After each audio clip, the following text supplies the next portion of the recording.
former minister and founder of Something or Other Publishing, Wade Franson, is the host of Created in the Image of God, a series that examines the role of religion in society, from messianic returns to the emotive responses transmitted through our culture. Wade fearlessly addresses reality claims from all directions, objectively exploring their compatibility with Holy Scripture. Tonight's episode: The Desert Shall Blossom Like a Rose.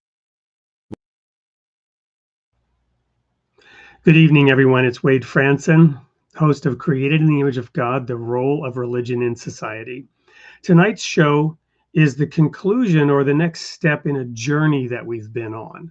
I've shared over the course of the last year or two some things about the Royal Falcon Foundation, the summer camps that we've run, the fact that we began to get into companion gardening and then transformative agriculture and regenerative farming. My wife met online Molly Engelhart. We had her on the show. And tonight's special guest is a continuation of that journey. The topic of tonight's show is "And the Desert Shall Blossom Like a Rose."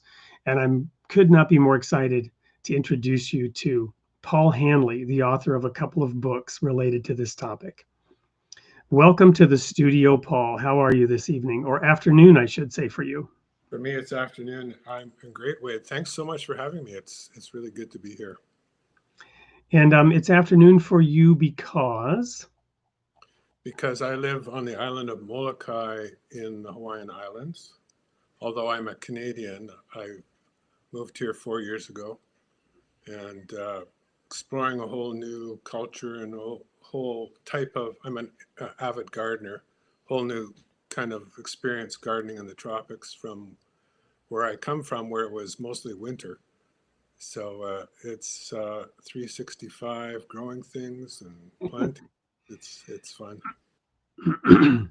And for me, I've dabbled a little bit in numerology, and of course also studied the Old Testament. You have this thing called the Jubilee year. You have 7 times 7, 49. And here in America, it's interesting.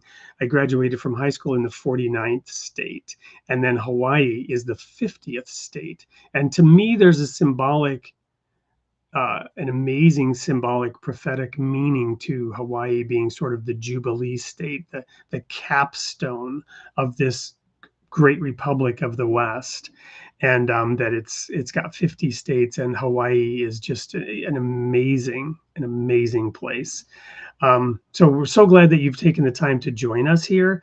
And as I always do on this show, I like to really dive deep into a guest's history to introduce you to the audience. So let's talk a little bit about what you just said, the fact that you were born in Canada, and how did that happen? How did you end up being born in Canada? Who are your parents, and how did that occur? Well, my parents, maybe I'll start with my grandparents. One grandfather and grandma came from Ontario in Canada, and one from Wisconsin, and wound up in Saskatchewan. And it was like, go west, young man. They both had farms where they came from, but I guess there was that kind of hunger to try something new and exciting. So they both came. Sorry to jump in. That's amazing because, well, I live in Wisconsin, so I want to know where in Wisconsin was that ancestor from. But my father grew up on a farm in Sweden, and he went west to the great country in the West, as they called it, and he ended up in Saskatchewan because he was able to get into Canada easier, and he ended up working on a farm, and then he traveled west and eventually ended up in America. So where was that grandparent from in Wisconsin? Do you know? North Freedom. North Freedom. Wow, great name. So later lived in Madison and so on. I did go visit the farm there one time. It was exciting to go see my grandfather's brick house and Wow. Well, we'll take that offline. We're going to go visit that for you. Take some pictures because we live a stone's throw from Madison now. We were in Madison for like 14 years. Okay, so now your grandparents, how did they end up in Canada? Well, I guess it was, an opportunity to get land for almost nothing. And so the land should have belonged to the indigenous people there, but you know what happened. And so they came and got homesteads Both of them started homesteads, and neither of them stayed on their homestead. My maternal grandfather was taken out by a prairie fire, and it destroyed all their possessions. And his partner, who was with him, the farming partner, was killed in the fire. And he had basically had a nervous breakdown and left farming and went into house building, and ended up Wow. building houses, including the house I grew up in Regina, Saskatchewan. And my other grandfather left the farm and became a drayman, which I guess is like a trucker, but with horses. And so, they had that farming background, but my parents didn't.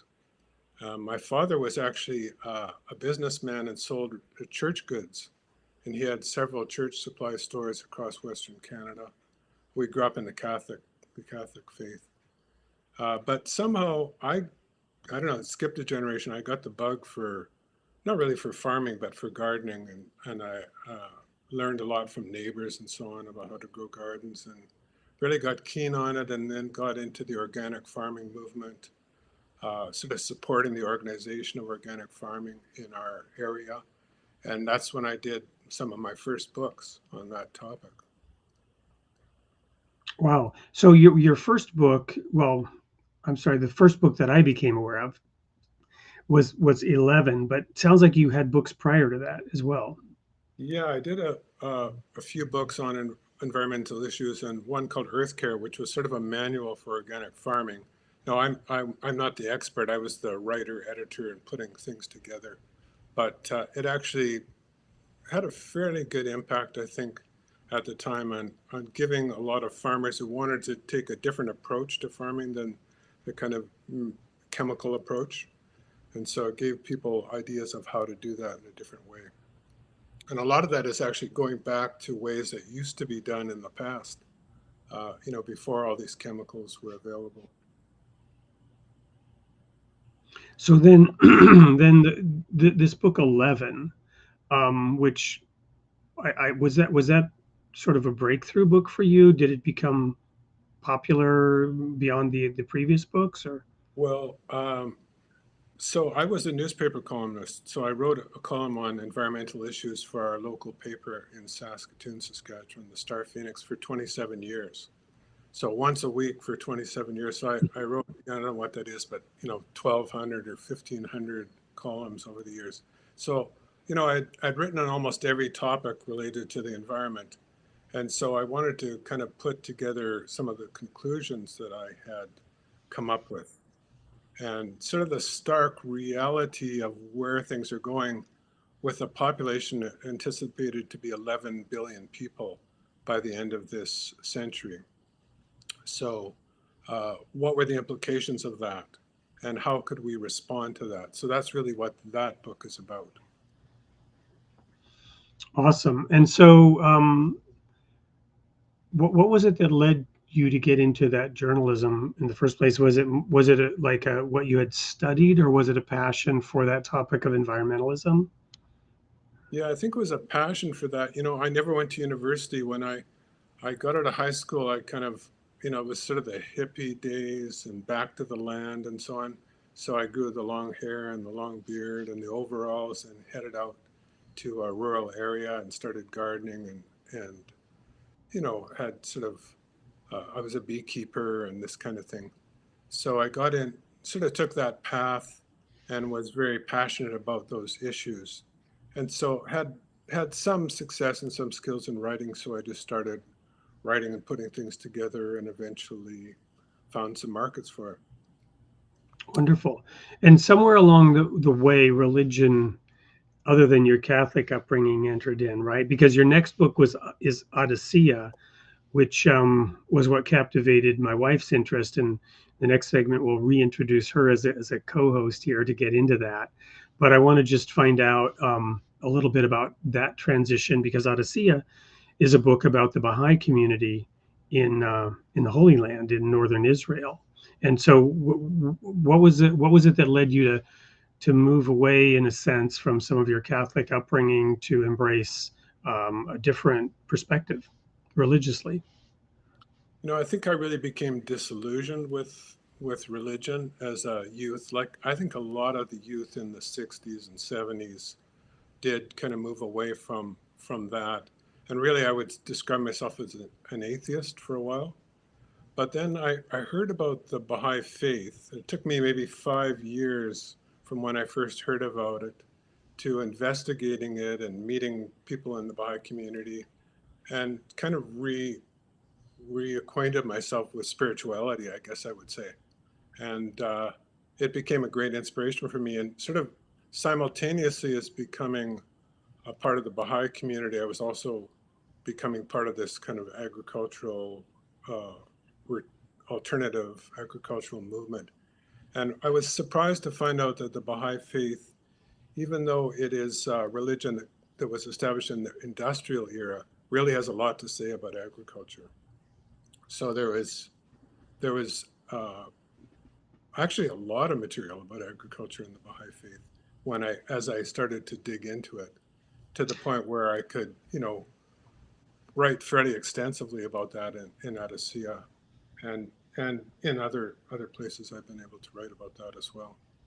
And, Wonderful. the interesting thing is that the most current movements in agriculture, like regenerative agriculture and so on, were being not only talked about but practiced in the Baha'i community.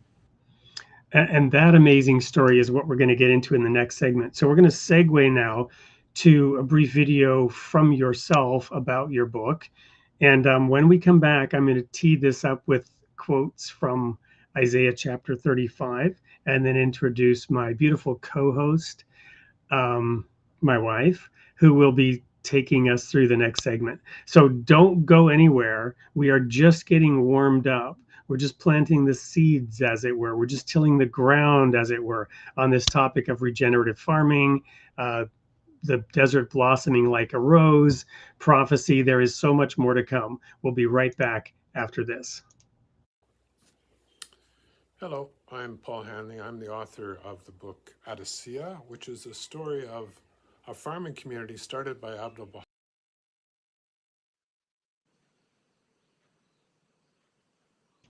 For some reason, I'm not able here to switch the format. Hello, I'm Paul Hanley. I'm the author of the book Adasiyyah, which is a story of a farming community started by Abdu'l-Bahá in the early 1900s in what's now Jordan. I wrote the book because I thought it was a very interesting, pioneering example of regenerative agriculture and agroecology that's quite relevant today to efforts to build and transform food systems in rural communities. In addition to telling the story of Adasiyyah, which became a model community for the country of Jordan, often visited by its royal family and by delegations from around the world, I wanted to tell the context of this story, which is the lives of the central figures of the Baha'i faith who were themselves engaged in agricultural activities and also participated in depth in public discourse on agriculture and food systems and engaged in social action, as well as the stories of many early agricultural villages that were Baha'i villages in Iran and in as far away as Burma. So I hope you find this book interesting, relevant to food system change today, and thank you very much. Well, excuse me. I guess those technical difficulties also caused me to be speechless. Turns out we cannot change the orientation from landscape to portrait when we're live. So even though we tested that out before the show went live, we learned something today. We always learn something. So for the audience now, you're going to learn something fascinating. I'm going to share my screen real quick, read a couple of quotes from Isaiah 35.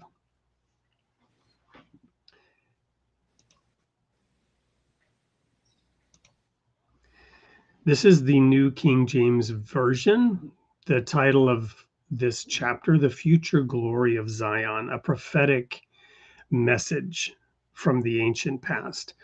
This is a chapter well known to me in my prior life as a Christian fundamentalist minister that was eagerly anticipating the return of Jesus. this chapter was put to a number of songs that I have running through my head every time I see it, and it's just a soaring, glorious prophetic picture of a future world that is transformed. The wilderness and the wasteland shall be glad for them. And as we get into this topic, you might ask yourself, who is the them that it's glad for? And the desert shall rejoice and blossom as the rose. It shall blossom abundantly and rejoice, even with joy and singing. The glory of Lebanon shall be given to it. Now, this identifies the general geography. The excellence of Carmel and Sharon, the plain of Sharon at the base of Carmel, Mount Carmel, where Elijah called down fire from heaven and declared the true God from the false images and idols and false gods that were being shared with the people at that time. They shall see the glory of the Lord, the tetragrammaton, YHWH, the Almighty God, the excellency of our God. They shall see his glory. Strengthen the weak hands, make firm the feeble knees. Say to those who are fearful hearted, be strong, do not fear. Behold, your God will come with a vengeance. With the recompense of God, he will come and save you. The eyes of the blind shall be open, the ears of the deaf shall be unstopped. The lame shall leap like a deer, and the tongue of the dumb sing. For waters shall burst forth in the wilderness, and streams in the desert.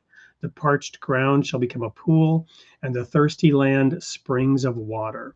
In the habitation of jackals, where each lay, there shall be grass with reeds and rushes, and a highway with a road, the highway of holiness. The unclean shall not pass over it, but it shall be for others. And now this is really interesting. Whoever walks the road, although a fool, shall not go astray. So that guidance will be issuing forth also from this part of the world. And the amazing story of Adasiyyah is, in my view, and in Paul Hanley's view, a partial fulfillment, a prophetic fulfillment of this prophecy.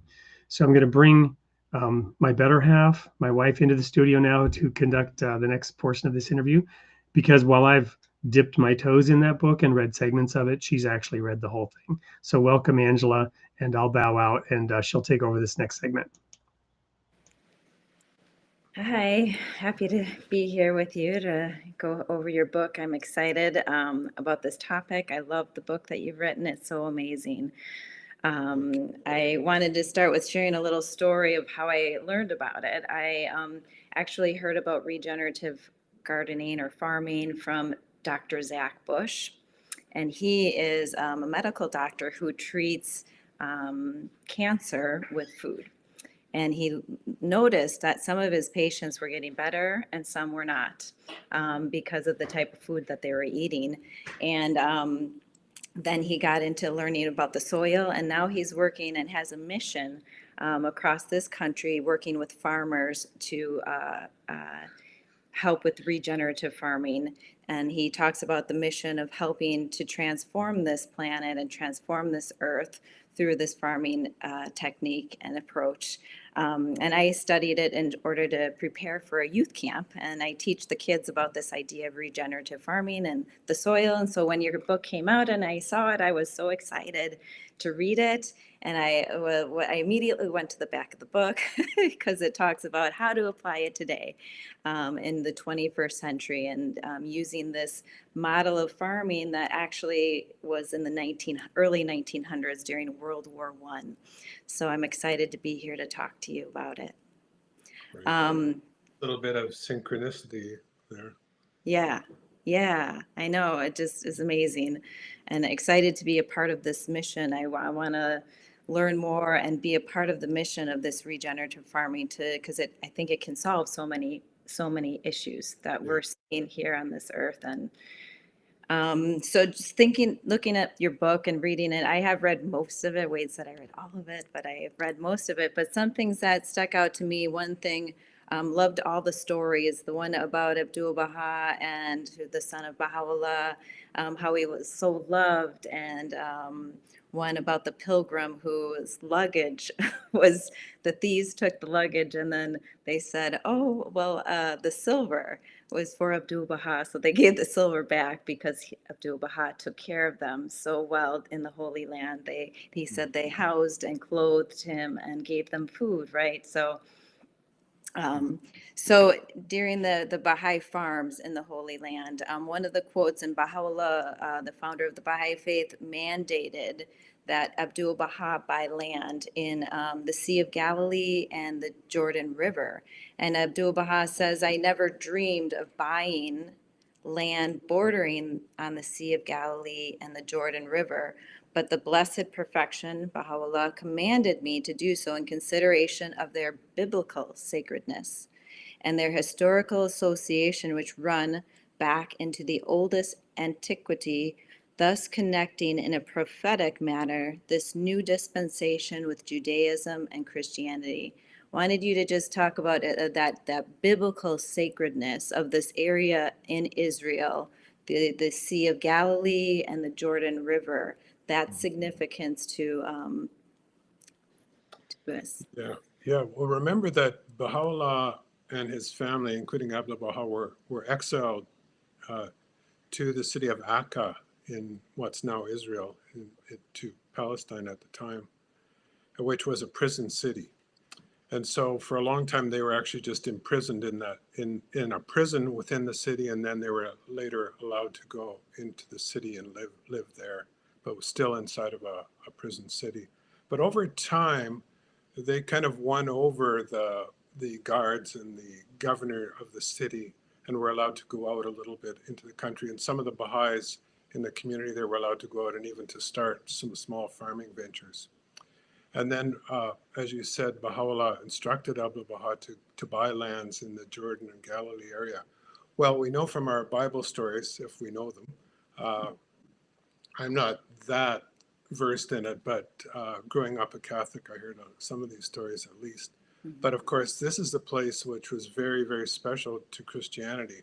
The Jordan River is where Christ was baptized by John the Baptist, and the Galilee area where he went with his disciples and walked on the water and so on. A very significant place in Christianity. I'm not as familiar with the significance to Judaism of the Galilee area itself.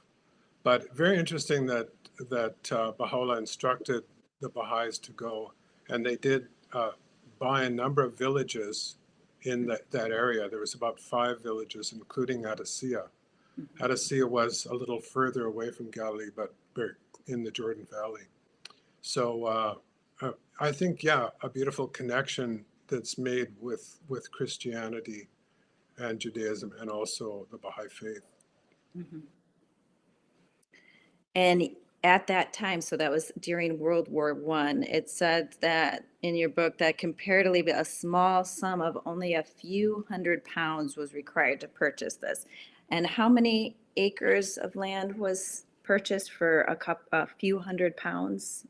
So this at Adasiyyah, and it was purchased in 1901, and it was about 2,000 acres, which is actually at that time, even now, in an area like that, quite a bit of land. So, but this was became a farm for a community. So it wasn't farmed like we think of today with one farm family and big equipment. This is all work done by hand, and you needed lots of people to work there. Mm-hmm. And he brought the farmers over. A lot of them came from Iran that helped kind of establish this farming community. Yeah, Abdu'l-Bahá made 2 attempts to start a farming community. First, he sent some of the Baha'is from Akka to start farming, and they didn't have that much success, and whatever they grew was actually robbed by bandits. So that wasn't very successful, and they had to give up. Then he rented out the land to a prominent Christian family, actually, out from the area. They tried farming it. They also failed. So around 1907, Abdu'l-Bahá wrote to the Baha'is in Iran, in Tehran, and said, can you send experienced farmers? So I think he understood you needed people with more experience, but also more of them. And so a group of farmers from a village near Yazd, who were all of Zoroastrian background, they were Baha'is, but of Zoroastrian background. Wow. Zoroastrians were the 3 wise men that came to meet Jesus. Were Zoroastrian. And so they came and actually started farming. They sort of gradually came in over a couple of years. And ultimately, there was a community of about 200 Baha'is at Adasiyyah, of these families from Iran, but also many of the local people, local Christian and Muslim Arabs were also involved to agree in the farms at Adasiyyah. Wow, the diversity of people that helped. That's amazing. Zoroastrian, Christians. Yeah. That's awesome. Wow.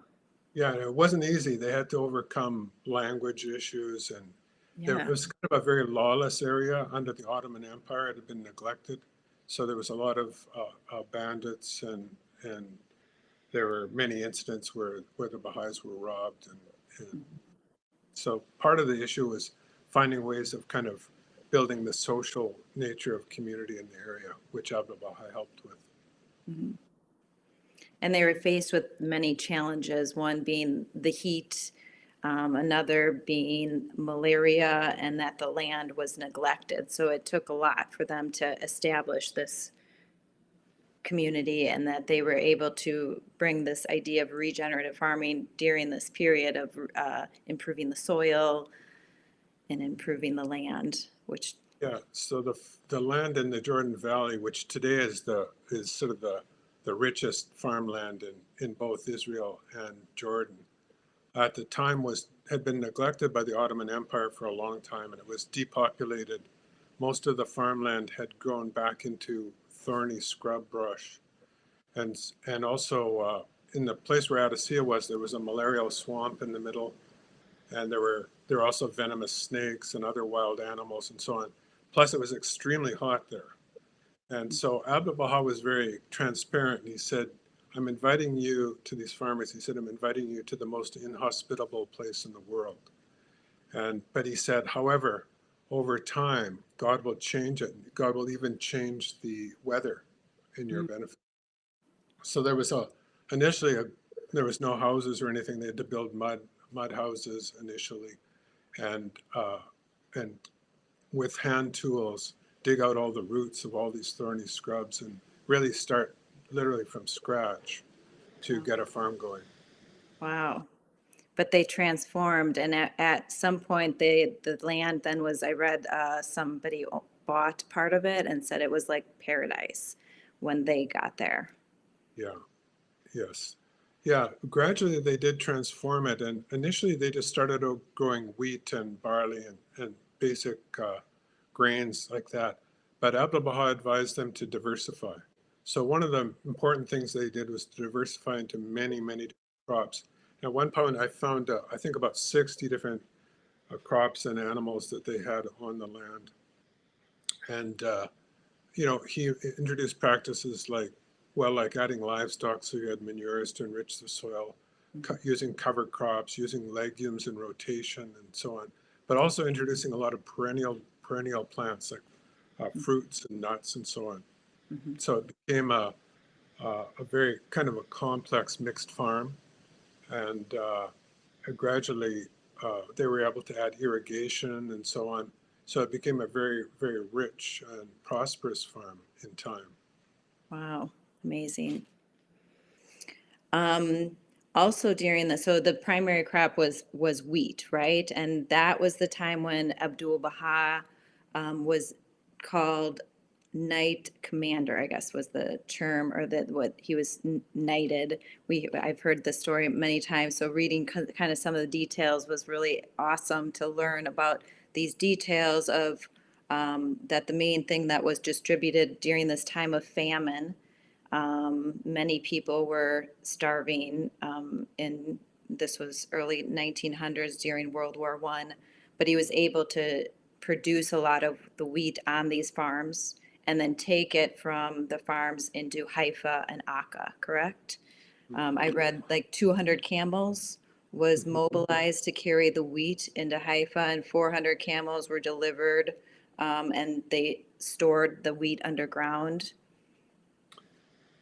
Yeah, initially at that stage, they were growing a lot of grains, and Abdu'l-Bahá said, I think perhaps I've even speculated that he started the farm for this reason, because he was traveling in the West in the early part of, from about, I think, 1909 to 1911. He was traveling in the West, and he was telling people that a war is coming. He was trying to encourage people to prevent warfare.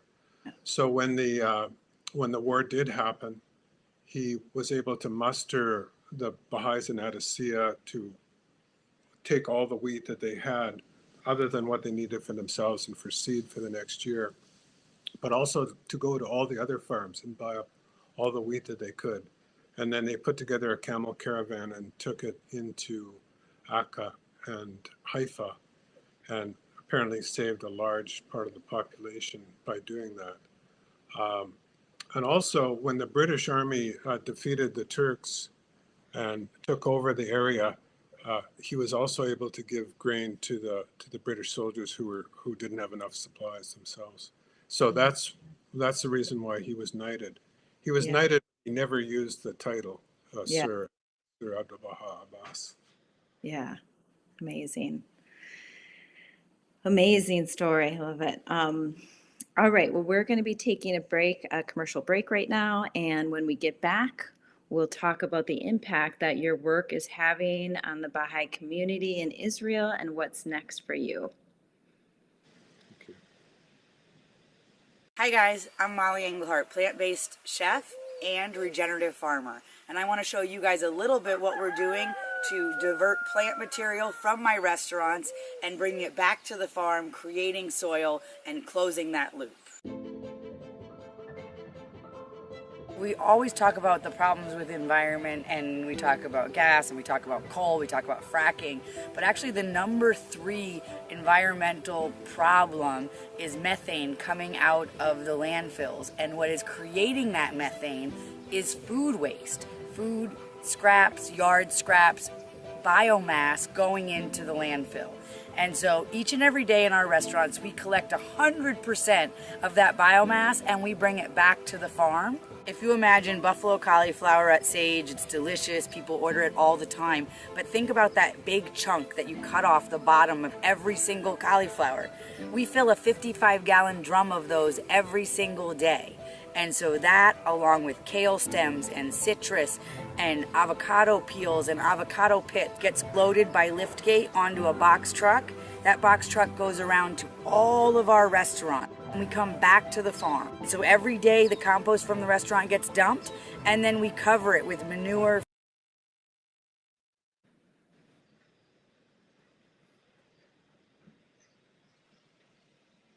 Can't hear you. Welcome back. That ad gets cut off a little short, but we had Molly Englehart on our show a few weeks ago, and she will be back. We wanted to show that ad to illustrate what Paul was saying when Angela was talking about how in the Holy Land, 100, 120, 140, however many years ago, these people, Abdu'l-Bahá was pioneering all the principles that are today being espoused by Zach Bush and others around regenerative farming.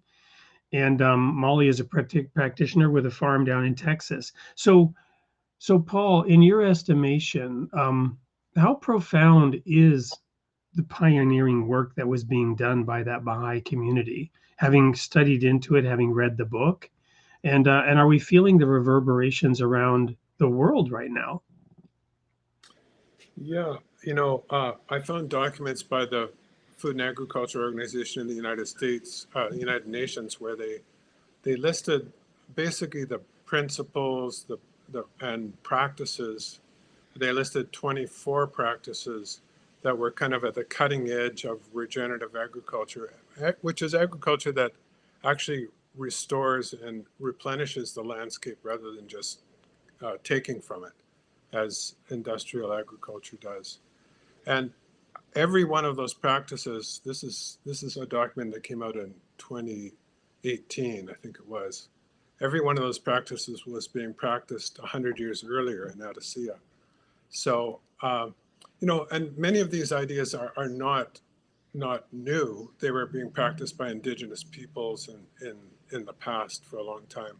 But I think it's a really good example of a fairly modern story, an early modern story of pioneering these methods in a very hostile environment, socially hostile, physically hostile. Yeah, I think it's an exciting story that there were people doing this, and we can look back at their experience and see what we can learn from it. Well, I'd like to make a comment on that. I've recently been reflecting on this whole idea of progressive revelation. I actually wrote a blog on this. It was just published on the Bahá'íTeachings.org site. And what's fascinating to me is the idea that Adam, Noah, Abraham, Moses, Jesus, and on down the line, these messengers came from God, and they brought teachings that were necessary to reorient the people towards the appropriate center, to point them towards the North Star, to validate and update spiritual principles that are eternal, right? To show how they get applied in the new era, right? But when that happens, we don't throw out babies with bathwater. We should not be throwing out babies with bathwater. While religion is progressive, in my opinion, I would say morality is conservative, right? It conserves the values and teachings that were taught in the Garden of Eden. Those spiritual principles, they don't get thrown out. We don't move beyond the spiritual principles in our progressive approach to the way the word, progressive is sometimes used in the modern world. Instead, we recognize that we should be grounded in those ancient principles. And what you just said about the native and indigenous practices, they had to be reintroduced. They had to be relearned because the Holy Land became a desert for a whole host of reasons. And to regenerate that, they actually went back to ancient principles, not necessarily modern techniques. Sure, we apply some more modern methods to go back to those ancient practices. So it's an interesting lesson in, progressive revelation and what it really means, updating those ancient principles but not abandoning them. Another question that I had for you, as you were talking about the British Army benefiting from this and knighting Abdu'l-Bahá, I'm just wondering if you've given any thought or if you have any indication that when the mandate came, the Palestinian mandate, I wonder if the fact that the British Army was helped and supported by these people in northern Israel, if it had anything to do with the favor that was granted by the British Empire at the time of the Palestinian mandate being awarded to the people in that land. I don't know. Just a thought. I don't know. That didn't come up in my studies. Interesting point of history to maybe look into. Okay, so what about some of that land? We'll go into some of the comments from the audience in a little bit, but there was one that I thought maybe we should just go ahead and answer from Joshua Peterson. Do they still own land in that area? So does the Baha'i community still own that land? And if so, how is it being used? It was mentioned that some of it was sold, but I'm curious about that. Yeah, the Baha'i community in Adasiyyah no longer exists. And the reason it doesn't is because it was literally adjacent to the border between Jordan and Israel. So initially, Jordan and Israel were kind of under these mandates from the British, post-World War I. And so there was not really any issues traveling back and forth between them. But then in 1948, when Israel was formed, it became a very contentious area and very problematic. So then there was a series of wars, which, put the Baha'is in jeopardy there. And even at some points, there was shelling that killed one of the friends in that community. So after the Second World War, the Baha'is sort of started to leave, and by the end of the 1960s, they had all left. There was also a land reform process going on in Jordan, where all the land was given back to the sharecroppers and peasants, taken from the landowners, given back.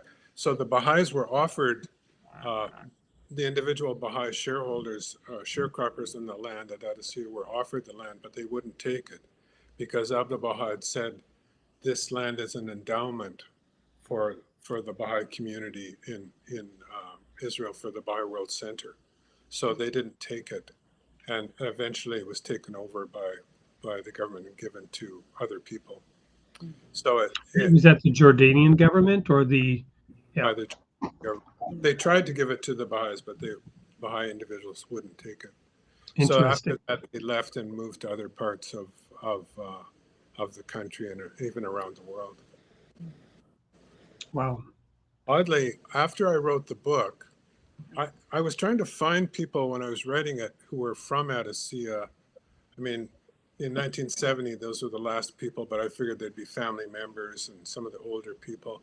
I couldn't find anybody until the book came out, and suddenly there was all these people from Adasiyyah, or their families were from Adasiyyah, started contacting me, including two people who were personal friends of mine.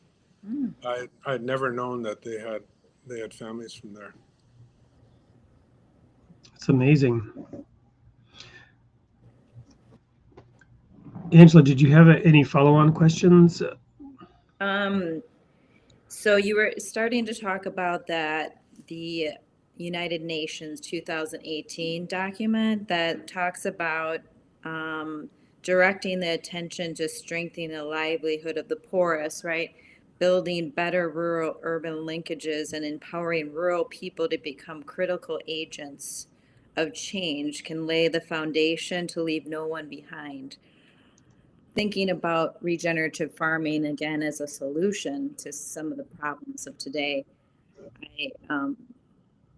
I am encouraged by that quote and how that can happen, or that regenerative farming can be a solution.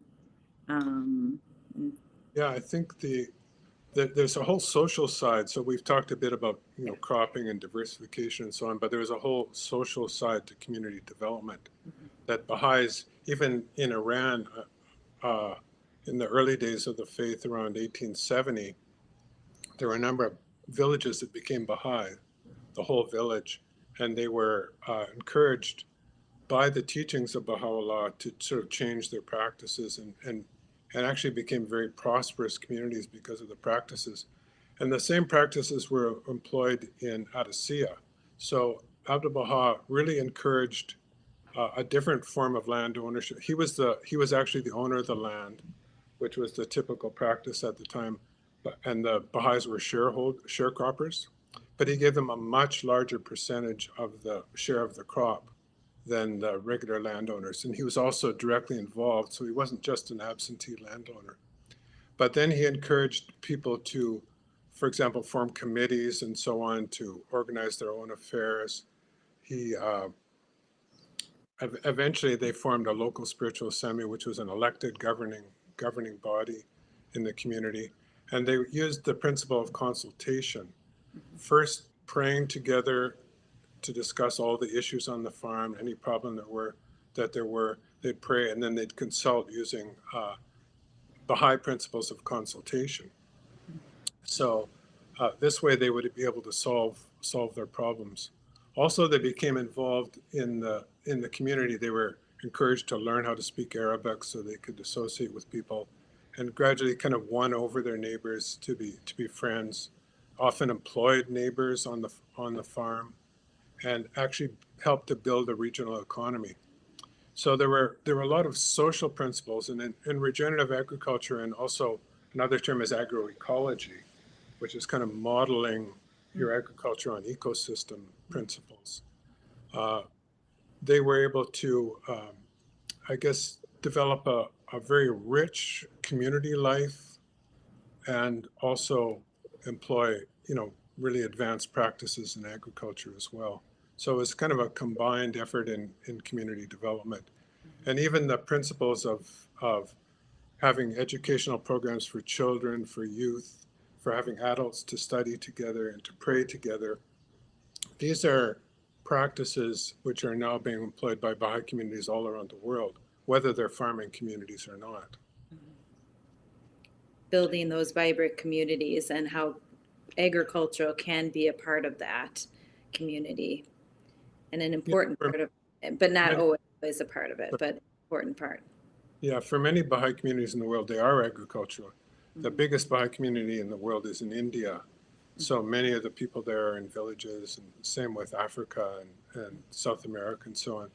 So this kind of idea of village development is very significant to them. But whether you're an agricultural village or not, any community can use these social principles to kind of build a stronger community, a more vibrant community. Well, and that's a little bit of a plug for the rebranding that we're doing on this show in the new year, coming up very soon. The tagline will be changed to Creating the Image of God, Building Vibrant Communities Through Intellectual Coherence and Spiritual Commitment. But I'd like to ask you, what are a couple of those Baha'i principles of consultation? Because I found it fascinating to learn that these Persian, former Zoroastrians, now Baha'is were there. You mentioned the Christians. I'm sure there was a Muslim, a lot of Muslim input, and Jewish, of course, being in the Holy Land as Jews began to migrate in from all around the world. Those principles of consultation, I'm sure, were the backbone of some of the community building that went on. What are a couple of those principles? Well, I think the first one, as I mentioned, was starting with prayer. So you kind of set the tone by bringing in the spiritual element. We're part of a covenant. Our community and our covenant includes the divine, includes God. So let's connect together around those spiritual connections. And then the idea is for people to share their ideas, but not be attached to them. So I've got a concept. I'd like to give this concept to the group, and you describe it frankly and openly what you think should happen. But then you kind of step back, let the group take that idea and work with it. I'm not gonna push it. I have to win and get my concept accepted.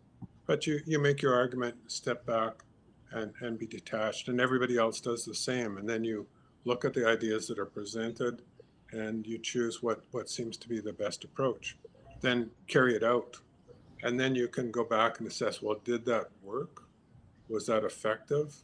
Oh, maybe we should have tried this other one, and now we'll see how that works. So, I guess those are some of the main ideas. I'm reflecting now on the contrast between what was being done in Adasiyyah and how the community there was able to help the British Army, for example, in World War I, because what was going on in World War I? Well, it's called trench warfare, right?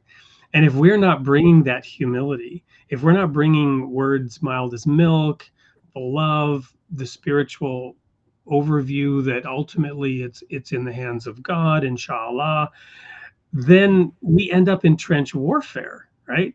People dig in to their positions, right? But at the same time, you have these other principles such as everyone must feel free to fully and frankly express their views. And Abdu'l-Bahá used terms like setting forth one's arguments. He used that term, or at least that's how it's translated. I mean, I don't speak the original language, but to set forth one's argument, right? And then there's this one that I really like, because the Bible says, as iron sharpens iron, so a man sharpens the countenance of his friend. And you think of iron sharpening iron, right? You get a spark, you get a clash. If you've ever sharpened knives, you do that on a stone, or even we have a sharpening tool that's metal, right? And Abdu'l-Bahá said only in the clash of differing viewpoints or perspectives or opinions, only in the clash of differing opinions will the shining spark of truth emerge. So it's not that you never have a clash. In fact, Abdu'l-Bahá seems to indicate you're going to have clashes. They will happen. They must happen. If they're not happening, then that's because people don't feel free to fully express themselves and to set forth their arguments. But it's not being done in the context that leads to entrenched positions and trench warfare. The issues, the differing viewpoints that come from different cultures, different temperaments, different aptitudes, different perspectives, those have to be put forward. You know, it's not conformity, it's not the majority insists and everyone else goes along. The minority must speak up and fully express that I see it differently, and here's why. Yeah, for sure. And you know, in this process, both the social process and the physical process of farming really worked. And in time, Adasiyyih became known as the model farming community of Jordan. And interestingly, the royal family of Jordan come to visit them and even stay with them at times. And the king of Jordan would fly in his helicopter, and he'd jump out and run up into the Bahá'í center without his guards, knowing he was perfectly safe, and would visit with the Baha'is. And then when delegations would come from other countries, he'd bring them to Adasiyyah to see how advanced farming was in Jordan. So I found that really interesting. Also, the kibbutz movement in Israel, they would come to visit Adasiyyah and get tips. And interesting, I include some of them in the book with their comments on what a beautiful place Adasiyyah was. All the orchards and flowering gardens and so on. And they're saying, how is it possible in this remote part of the world, there's such a beautiful place? And so they took some of these principles from the Baha'is in Adasiyyah, according to one Israeli historian, and employed some of them in the kibbutz movement in Israel. So, you know, it did have this impact. And I'm hoping through the book that the story will impact people all over the world, potentially. They use some of these ideas, and they may be able to find them helpful in their community building processes wherever they live. Well, I'm reflecting now also on, I think I mentioned I was in Israel on the City of David archaeological expedition in 1981. I was 2 years old. No, I'm joking. Yes, I am that old. And when I was there, we stayed on a kibbutz. And the reason we were there is because our fellowship, our denomination, had these close ties with the Hebrew University, with Dr. Yagel Shiloh. This was a very prestigious thing to be allowed to be on that archaeological expedition. But simultaneously, in that same era, we were also working with the King of Jordan on a number of projects where people would fly and actually stay for a year working with the royal household on a number of things. One of which was to teach English and some Western orientation for the royal family itself. But also they had a program for handicapped people. And one of my best friends, a guy named John Andrews, don't know if he's listening in tonight. We go way back and worked together on many projects years ago. He was there for a year teaching basketball and sports to handicapped people, to those who were disadvantaged, wheelchair, setting up. And I think he actually was there and he proposed some of these activities. And now I'm reflecting on that unity, that love, that foundation that was built by the people, by these ones who, in my opinion, the wilderness and the wasteland were glad for them, the appearance of them. And the desert shall rejoice and blossom like a rose. And the waters of love and harmony and peace, and the methods that you've been describing, there's a physical and a spiritual application. And what I'm also reflecting on is this, and I think this is really important for community experience, because one of the outgrowths of all of this, of course, in the Baha'i world, is this idea of building vibrant communities in which consultation, action, and reflection is going on. And that reflection is so important. What is reality showing us? We can come up, I can have my view, you can have yours. We can even have a clash of opinions. Then we agree and we say, okay, let's try this. let's try this for a while. I disagree actually with what you're proposing, but in the interest of, peace, let's go for it. Let's do it. Let's follow what you've recommended. But in agriculture, guess what? You shared that there were two failures, right? What were those two? I remember the Christian, they were rented it out to Christians and it failed. What was the first failure? There was a couple of the Baha'is, young Baha'is, went and started farming there, and they didn't do well and were robbed and so on. Right. So perhaps, I don't know, I wasn't there. You know much more than me. But perhaps this idea was proposed and Abdu'l-Bahá said, all right, let's go for that. It was tried, but it failed. Perhaps those people were adamant and said, this is really going to work. I want to do this. This is what we should do. And he said, fine, go for it. I don't mean to make light of it or be glib, but then it failed. Okay, well, let's try this other method. Well, that failed. And finally, then he said, well, what about this method? And that method worked. Mm-hmm. So it worked for a period of time. But my point is, it was the feedback from reality that was undeniable.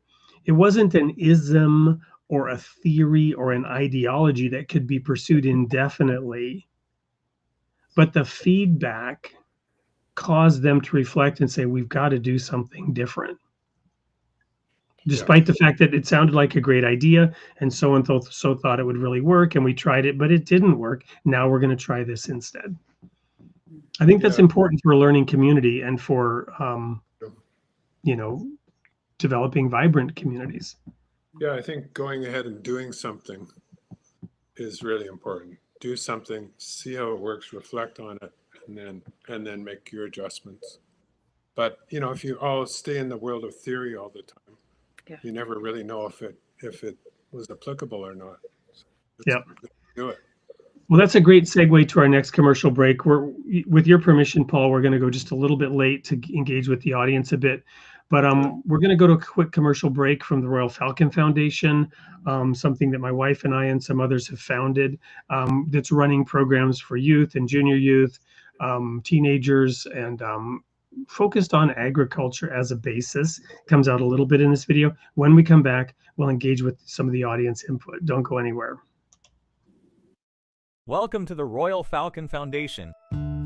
Our curriculum and activities inspire and train adolescents through hands-on experiences, fostering growth and empowerment. Through immersive and challenging experiences, we shape young minds to think independently and develop their leadership skills.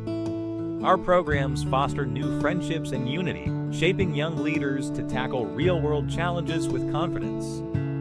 We believe in equipping the next generation with the skills to become leaders of tomorrow.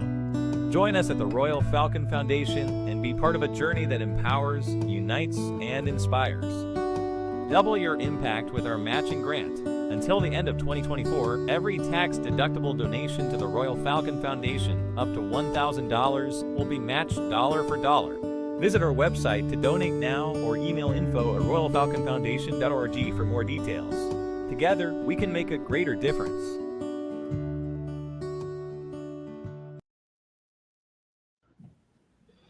Welcome back. We're keeping Paul Hanley here a little bit over time with his hopeful permission here so that we can engage with some of the audience comments. I'm going to go right back to one of the earlier ones from Samanth Barnes. The wise men. Paul, you mentioned Zoroastrians and the connection with the birth of Jesus, actually, I believe it was. Any thoughts on this? Yeah, I just, Zoroastrian, we don't really think very much about it as a religion, but of course it was a major religion in Persia. And this interesting connection with Jesus, because they were anticipating his coming. But I think it's an example of this. You talked about progressive revelation, that one religion kind of leads into another religion. It prophesies something that's coming after it. And I guess these wise men followed these prophecies and actually found Jesus. Well, and I'm going to add my own little personal pet theory on this. I've studied into it a little bit. So there are in the Zoroastrian religion, as with Hinduism and others actually, there is astrology or astronomy, we might call it today. Astrology gets a bad rap because it's, perhaps a little bit, woohoo, right? Depending on, your birth charts and all that stuff and your horoscope. But in ancient times, they were studying the heavens to figure out, the cycles of time and, what's going on up there. What is that bright light? Is that a planet? Is it a star? What's a wandering star, right? It's a planet maybe. And, was Venus a star? They were examining the heavens as they were frankly encouraged to do by the manifestations of God. Now, my theory is in the Zoroastrian faith, they were doing that. And so the sign of Jesus in the heavens is one thing. Star, or rather planetary formations that occur on periodic cycles.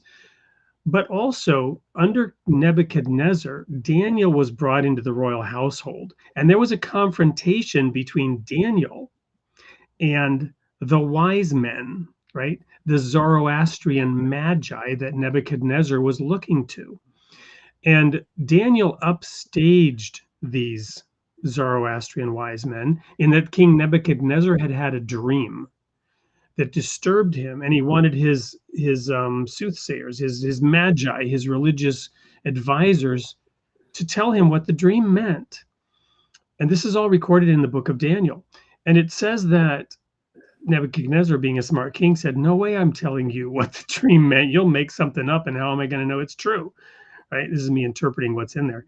Instead, he said, "No, you tell me what the dream was and what it meant." And they said, "Oh, king, nobody can do this." Well, lo and behold, Daniel was brought out and he was able to do it, upstaging the magi. It's my theory that they then got a hold of his book because Daniel himself asked God, "What does this mean?" He wrote down these prophecies pointing to the arrival of Jesus. And then he said, "What does this mean?" And God said, "Go thy way, Daniel. The book is sealed up until the time of the end, but the wise will understand." So it's my theory that they got a hold of Daniel's book, and with their own astrology and Daniel's book, they put the pieces together. They were so impressed, not necessarily positively, by Daniel upstaging them in front of King Nebuchadnezzar, that they say, "We better figure out where's this guy getting this stuff from." And by virtue of combining their teachings and their understanding with the teachings and revelation of Daniel, they actually became wise and were able to triangulate with the stars and the location, and that's how they ended up in the area of the Holy Land, asking, if where this was occurring, and they ended up then at the birth of Jesus. Again, that's my theory as to how all this comes together. So there's a lot there that we could learn from the different religions if we're open-minded to study what it is that they've brought. And 1900 years later, a few of the Zoroastrians wind up in Adasiyyah as Bahá'ís, start a farm. Amen. So we had a question from Spork and Mindy asking about the name of that area, and we had Jet commenting that in Mark 5 verses 1 to 20, the area is called Gadarenes. Are you familiar with that at all, Paul, or the different names of this area over time? No, not that name. Not with that name. That is, I think the Jordan Valley was called the Gors, Ghors. So I don't know if that has any relation to Gadarenes. Yeah, it's they're different languages. It's just like today, you have different names for different places in different languages that are similar. Like Moskva is Moscow, right? For example, just off the top of my head. We had a question here from Jet as well. Does the book also cover the story of the farm of Mirza Muhammad Quli and his family? It was further north, immediately east of the Sea of Galilee. Yes, it does. Mirza Muhammad Quli was Baha'u'llah's half brother, and he had a farming. One of the farming villages was belonged to him and his family. But in that case, it was him and his family, and then they worked with the local residents who were sharecroppers on the land and worked on the land. So it wasn't like a Baha'i village in the same sense as Adasiyyah. But interestingly, you know, we were talked about earlier how Abdu'l-Bahá had said that his father had commanded him to buy these properties in the Galilee and Jordan and so on. And they were to be endowments for the Baha'i shrines and properties in the future in Israel. And the farm of Muhammad Quli eventually was traded after Israel formed and after some of the wars that happened, was traded for a large amount of land around Baha'u'llah's shrine at Bahá'í. And it expanded it by about, 50 times the size of what it had been before after that exchange. So that idea of the endowments, that was the only case of those lands that they bought that I know of where they actually became a very important endowment for the Baha'i properties in the Akka area. So Joshua Peterson has made a number of comments. I'll just share this one. I thought it was interesting. Wisdom needs the data and intelligence of time to apply things correctly to different situations and environments that we're constantly learning. So there's regenerative farming and there's regenerative practice, I guess, as well. Mm-hmm. Yeah. She was also, or sorry, they were also saying that humility and love can set everyone's thoughts, words, deeds in the right place. There's a quote by Abdu'l-Bahá about how the words are clothed with meaning. There's something, are you familiar with that quote? Humility clothes the word with meaning, or love clothes the words with meaning. I think it's kindness. Kindness. Yeah. Yes, that's it. Well, So if we are kind, if we're really using words with kindness, I'm not very good at this, frankly. It actually changes the meaning of the words. For the one reason I'm not good at it is I would have never have believed that, right? Words are words, and it doesn't really matter what tone I use. You should listen to the words, not my tone. You follow me? But it reoriented my thinking to say that kindness clothes the words with meaning. Mm-hmm. Yeah, very true. It's interesting, I mentioned these 24 principles the United Nations came up with. And the one principle they don't mention is spirituality. And I thought it was interesting that, this additional principle of coming together unitedly in prayer and kindness, talking about, and humility, I think really added so much to the viability of this project in Adasiyyah. And you think of it, it becomes the model community for the country. What were the special ingredients that made that happen as opposed to other villages in Jordan? And you have to think perhaps it was the level of spirituality that the people encouraged and cultivated in the community. Awesome. Well, we're over time. I'm going to show a couple more comments real quickly and then invite you Paul and Angela to provide your last thoughts before we go to the sneak peek for next week. X Ripple P. They found star maps as well as global maps long before we've been taught they should have known these things. I think we lost a lot of technology after the flood, a different kind, but lost.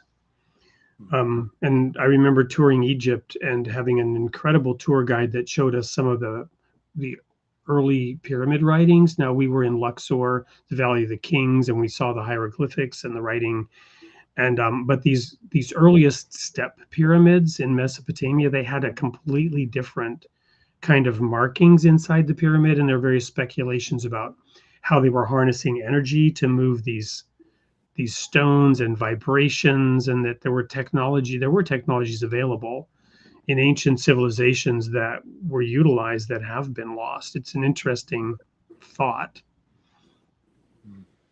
I don't know if that's something you've ever looked at, but I thought I would go ahead and share that from X Ripple P, and from Jet, who's saying that area's, and I'm not sure exactly which area is called Kursi National Park in Israel, if it's part of what Abdu'l-Bahá had purchased, or if there's part of it on the, is there part of it on the Israeli side of the border of Jordan, or?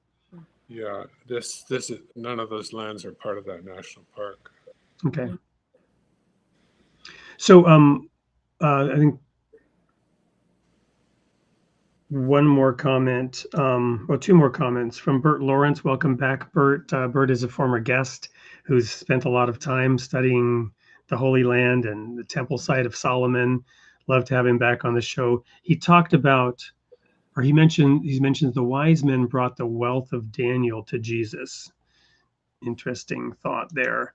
And I think there was one more comment from Jet. Yeah, this is it. On December 24th, thank you, plug for an upcoming show, we will be discussing more on the wise men.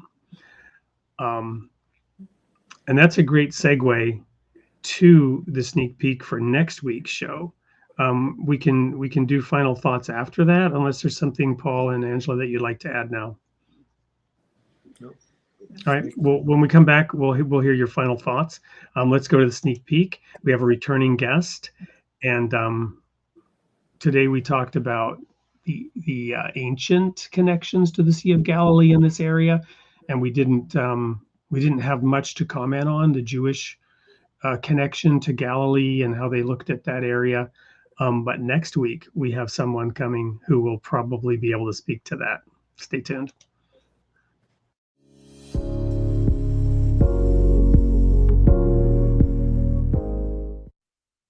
Hey everyone, it's Wade Franson here with the sneak peek of this week's episode of Created in the Image of God, the Role of Religion in Society.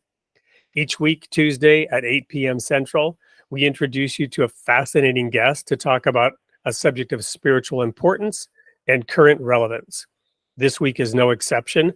Take a look at this video, and we'll see you there, 8 p.m. Central Time, Tuesday night, for Created in the Image of God. The Pentateuch, with Eileen Maddox. Embark on a transformative journey through the first 5 books of the Bible, known as the Torah or Pentateuch. Introducing a new unique course, the Holy Bible, the Torah, Genesis to Deuteronomy, presented by Eileen Maddox and Peter Terry. This October and November, join us every Sunday from 2 p.m. to 4 p.m. Eastern Standard Time for an enlightening exploration of Genesis, Exodus, Leviticus, Numbers, and Deuteronomy. While thousands of books and courses explain these scriptures from Jewish and Christian perspectives, this course offers fresh insights inspired by the Bahá'í teachings.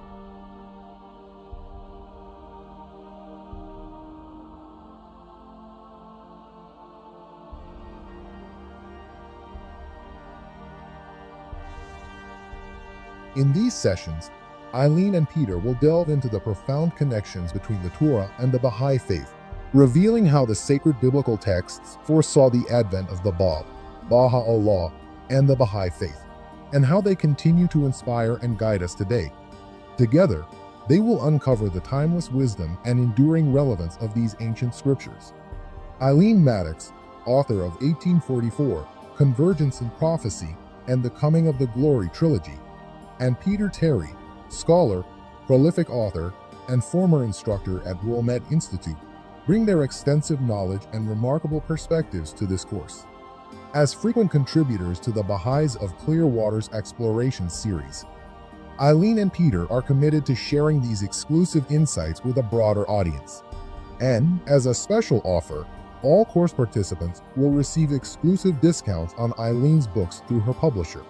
Looking ahead, Eileen and Peter will continue their exploration of the Holy Bible in person at the Desert Rose Bahá'í Institute in Eloy, Arizona, in February and March 2025. Join us this fall for the Holy Bible, the Torah, Genesis to Deuteronomy, and discover the profound wisdom of the Scriptures through a new lens. Sign up now and embark on this spiritual journey with us. We look forward to sharing this journey with you.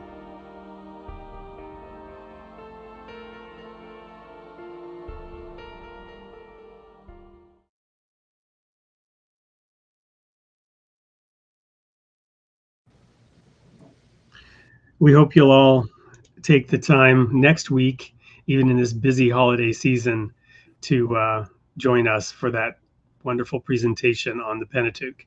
So, Paul, Angela, thank you so much both for being here tonight. What do you have to share here as concluding thoughts and comments, wrapping up the amazing story of Adasiyyah and the impact that it had on the Holy Land and beyond? What would you like to leave the audience with tonight? Well, how about a plug? I think, I just wanted to show people the book and encourage people to read it, because there's a lot there. We've kind of skimmed the surface of this, but there's really the story of the Bab, Baha'u'llah, Abdu'l-Bahá, and all their activities in the agricultural field is really quite amazing. And the introduction of this idea of regenerative forms of agriculture that is connected to spirituality and our spiritual transformations that are taking place. So, yeah, I just encourage you to check out the book. You can get it through Baha'i Bookstore, through Amazon, and all these different online booksellers. So, check it out. Wonderful, and of course your other book, 11, and other books that you've written. I think of that analogy of being grounded. A tree has its roots in the soil, even as it reaches its branches for the sky. Don't discount the power of reading a book that discusses, that fundamental earthy truth about we're made from the dust of the ground. The Genesis story, Adam was made from the dust of the earth, and he was put in the garden. The whole purpose, it says, of Adam's creation was to dress and keep the garden. What is the garden? Well, the garden is this beautiful blue-green jewel of a planet floating through space. The whole planet is the Garden of Eden, and our purpose is to dress and keep it. We were also given the commandment to be fruitful and multiply. We don't seem to have a problem with that one, right, Paul? 11 billion. We became, in that sense, an invasive species, but we're supposed to live in harmony with the planet, dressing and keeping it and caring for it. And thank you for the work that you've done, the books you've written. And by all means, yes, to the audience, go check them out. Order it today. Help support Paul and his work. In fact, it was recently like a #1 bestseller, I think, in the Bahá'í category. But there are other categories too that it could do well in, regardless of your particular religious persuasion. Angela, what are your thoughts here? What would you like? Thank you for this opportunity to learn more about the book, and I highly encourage people to read it. It's an amazing book. I'm so thankful for this. Again, it came to me at a time when it's like, a blessing from God, really. Thank you. Well, Paul, I'm sure we'll have opportunity to have you back on the show in the near future. Continue to keep us apprised of what you're doing. And yes, thank you. Yeah, thanks for having me. Much appreciated. And for everyone else, until we hopefully see you back here next week, same time, same place, may God be with you. Bye now.